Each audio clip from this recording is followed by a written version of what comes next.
Hello les amis, je vous retrouve pour une nouvelle vidéo sur le basket en NBA et les Boston Celtics ont battu les Cleveland Cavaliers 120 à 95 dans le premier match des playoffs de l'Est de la demi-finale qui va opposer donc le premier contre le quatrième et donc ils ont gagné plutôt facilement au premier match de 25 points, ils mènent donc cette série une victoire à zéro. Alors on va revenir sur les statistiques de cette rencontre pour les joueurs et pour les équipes et voir un petit peu le scénario de ce match. Alors, dans ce match, au premier quart-temps, très gros quart-temps pour les deux équipes, Boston menait 40 à 34, plus 6. Deuxième quart-temps, c'est l'inverse, 19 à 15, plus 4, mais plus beaucoup de points. Ça, vraiment un manque d'adresse, on va dire, au deuxième quart-temps, on va le voir un peu plus loin. Et donc, à la mi-temps, Boston menait de 10 points. Troisième carton gagné par Boston 33-28, plus 5, ça fait plus 15 points. Et quatrième carton gagné 28 à 18, plus 10, ça fait plus 25 points. Les Celtics l'ont remporté assez facilement. Ils ont gagné tous les cartons. Pour moi, ils sont largement favoris face aux Cavaliers. Ça va être très compliqué dans cette série pour les Cavaliers. Alors côté des Celtics, on a Jrue Holiday qui met 14 points, 18 points, 11 rebonds, 5 passes pour Tatum. On a 32 points pour Jalen Brown à 12 sur 18 au tir, 4 sur 6 à 3 points. Derrick White, 25 points, 9 sur 16 au tir, 7 sur 12 à 3 points. En sortie de banc, 16 points pour Peyton Pritchard avec 5 sur 12 au tir, 4 sur 10 à 3 points. Cornet qui sort du banc, qui met 4 points, mais 10 rebonds, dont 6 offensifs. Les Celtics, c'est 48% au tir, 39% à 3 points, 13 rebonds offensifs, 55 rebonds au total, seulement 6 ballons perdus, ils perdent très peu de ballons. Côté des Cavaliers, ils n'ont perdu que 5 de ballons, mais ils ont pris 38 rebonds, donc 17 rebonds de moins. Ils ont pris 17 rebonds de moins, vous vous rendez compte? C'est quand même fou, 6 rebonds offensifs de moins, ils ont tourné à 41% au tir, 26% à 3 points. Ben, ils sont en dessous dans toutes les stats. À noter quand même Donovan Mitchell qui surnage un petit peu avec 33 points. Il met 12 sur 25 au tir, 4 sur 11 à 3 points. Sinon, Evan Mobley fait 17 points avec 13 rebonds, dont 5 rebonds offensifs et surtout 8 sur 12 au tir. Il était très très très très bon. Après, sinon, les autres joueurs, Darius Garland 14 points mais 6 sur 15 au tir. 11 points pour Isaac Okoro à 4 sur 11 au tir, 3 sur 8 à 3 points. Bon, les stats sont un peu en dessous. Dans tous les compartiments, les Celtics sont bien plus forts. En même temps, ils sont premiers de la saison régulière. Pour moi, ils sont favoris pour le titre NBA cette saison. Et je pense que ça va être compliqué pour les Cavaliers. Alors, au premier quart-temps, 40 à 34, mais moi, j'ai vu le match. Les Celtics prenaient de l'avantage de 10 points, 15 points, puis ils prenaient un ou deux paniers bêtes. Et puis les Cavaliers revenaient, mais bon, ils étaient tellement faciles, les Celtics, franchement. Ils jouaient trop facile presque. Vous voyez, Tatum, c'est 9 points, il fait 3 sur 6 au tir, 3 sur 3 lancés francs, 15 points pour Jalen Brown, 5 sur 6 au tir, 1 sur 2 à 3 points, 8 points pour Derrick White, 3 sur 5 au tir, 2 sur 4 à 3 points. Rien que ces jours-là, ils ont mis 32 points à eux 3. Et donc, les Celtics, 54% au tir, 30% à 3 points, un gros carton qui fait qu'ils mettent de 6 points. Et pourtant, côté des Cavaliers, on a Donovan Mitchell qui s'accrochait, 14 points, 3 passes, un rebond, à 5 sur 9 au tir, 2 sur 4 à 3 points, c'est un très bon carton. Isaac Okoro fait 8 points, 3 sur 5 au tir, 2 sur 3 à 3 points. Ils font un bon carton, franchement, mais ils sont menés. Et le problème, c'est qu'après, physiquement, faut arriver à tenir. Et là, ça devient plus compliqué dès le deuxième carton. Là, il n'y a plus beaucoup de paniers. Beaucoup de maladresse, mais je pense que ça jouait tellement vite que ça devenait tellement physique que là ça devient plus compliqué. Il n'y a que Jalen Brown qui met 5 points, 2 sur 5 au tir. Mais sinon, donc les Celtics, ils ont tourné qu'à 32% au tir, 25% à 3 points.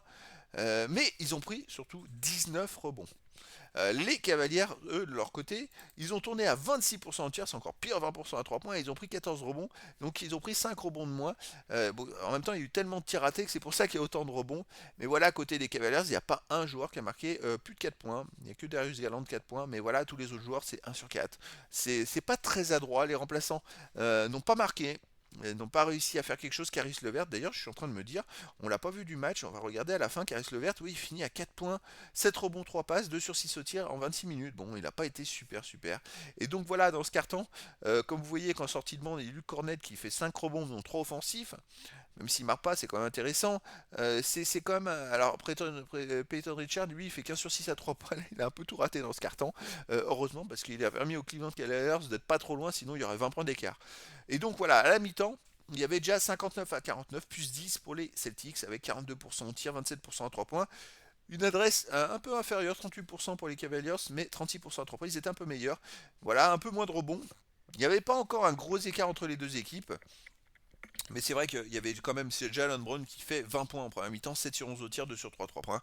Après, les autres joueurs, Tatum 11 points, 8 rebonds, 11 points pour Derrick White. Et puis, côté des Cavaliers, c'est 17 points pour Donovan Mitchell, 6 sur 13 au tir, 2 sur 5 à 3 points, 11 points pour Okoro, qui est quand même pas mal, hein. Il est à 3 sur 6 à 3 points, il est 4 sur 8 au tir, il est encore à droit, il a juste raté un peu la deuxième mi-temps, et 4 points 9 rebonds pour Evan Mobley, qui s'est pas encore affirmé en attaque, qui va faire une très bonne deuxième mi-temps.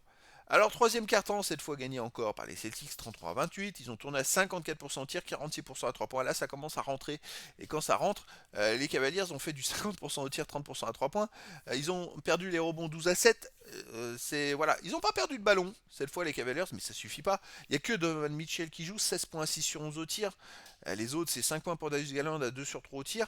Mais voilà, malheureusement, est-ce qu'en défense, ils ont du mal à contenir les Celtics parce que quand même 8 points, 4 rebonds pour Jrue Holiday, voilà, c'est à chaque fois un joueur différent qui s'enflamme. Derrick White, 14 points, 5 sur 8 au tir, 4 sur 6 à 3 points. Bon, il y a vraiment de très très bons joueurs, mais beaucoup de bons joueurs. Et comme ils jouent beaucoup de 1 contre 1, c'est jamais le même qui attaque. Les autres se reposent pendant ce temps-là. Et puis après, c'est un autre. Et ça fatigue toute la défense. Et là, c'est vrai qu'à la fin, dernier carton, plus 10. Alors, ils ont continué, les Celtics, 57% au tir, 55% à 3 points. C'est un rouleau compresseur. Les Cavaliers ont fait du 36% au tir et 0 sur 10 à 3 points. Ils ont fini épuisés.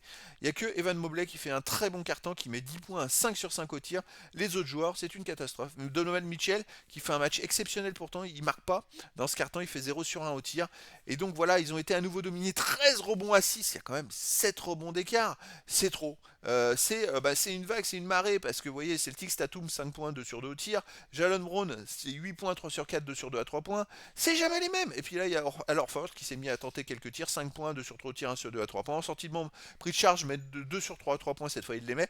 En fait, c'est injouable. Franchement, les Celtics, ils sont trop forts. Il y a trop de joueurs en individuel qui sont très forts.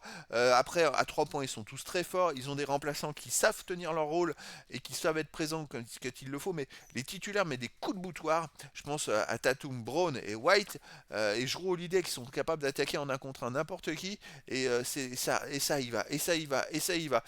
Et ça fait que à la fin du match, ça fatigue toute une défense. C'est un style de jeu, hein, c'est que du 1 contre 1, et ça lâche la balle qu'après, s'ils n'arrivent pas à passer, ça lâche la balle ensuite. C'est un style de jeu qui, face avec des joueurs aussi physiques et qui se connaissent. Alors, avec des jeunes, ça marche pas forcément parce qu'ils n'ont pas l'habitude, ils n'ont pas l'expérience. Là, avec des joueurs d'expérience en plus qui sont, je dirais, au sommet de leurs compétences physiques et athlétiques, ça fait que face à des équipes comme ça, les Cavaliers, s'ils veulent vraiment l'emporter, il faudrait qu'ils soient à plus de 50% à 3 points, ce qui va être mission impossible parce que physiquement, c'est intenable. Donc voilà, premier match finalement en deuxième mi-temps, gagné 61-46 plus 15. Mi-temps facile. Franchement, c'était un match facile. Vous voyez, 10 points, 5 rebonds pour Jrue Holiday, 12 points pour Jalen Brown, 5 sur 7 au tir, 14 points pour Derrick White, 5 sur 9 au tir, 4 sur 7 à 3 points. Sortie de banc Pritchard, cette fois, fait une bonne deuxième mi-temps, mais 9 points, 3 sur 4 au tir. Bon, 55% au tir, 50% à 3 points, c'est injouable. Les Cavaliers, c'est 43% au tir, 15% à 3 points. Et que Mitchell, mais on n'a pas vu dans le dernier carton, qui a fait 16 points, 6 sur 12 au tir. Evan Mobley qui fait une très bonne deuxième, enfin surtout un dernier carton, 13 points, 6 sur 7 au tir. Et puis les rebonds, ils sont pas très présents. C'est le Caris Levert qui prend 5 rebonds, 2 passes en deuxième mi-temps, mais il met 0 points. Et puis les autres joueurs n'ont pas été performants. Allez, 7 points pour Darius Garland, 3 sur 5 au tir, mais c'est pas assez. Face aux Celtics, il faut plus. Alors quand ils défendent, tu défends face à un Tatum. C'est dur après physiquement d'aller avoir de l'impact en attaque. C'est vrai que ils sont habitués, les Celtics, à jouer comme ça toute l'année. Donc Tatum, lui, il joue son 1 contre 1. Après, en défense, il est au top parce que physiquement, il a l'habitude. Mais sur une série comme ça de plusieurs matchs, moi, je sens le 4-0. Ou alors, c'est un match miraculeux, prochain match, mais j'ai du mal à voir comment les Cavaliers, avec les forces en présence, pourraient gagner un match. Il y a un trop gros écart entre les deux équipes. En tout cas, voilà, c'était la présentation des statistiques. Donc, c'était le premier match de demi-finale de l'Est qui va opposer le premier contre le quatrième, les Boston Celtics contre les Cleveland Cavaliers. Et donc, les Celtics l'ont remporté 120 à 95 face aux Cavaliers. Et ils mènent dans cette série une victoire à 0. Donc, prochain match, c'est les Celtics. Voilà, les amis, je vous dis à très bientôt pour une nouvelle vidéo.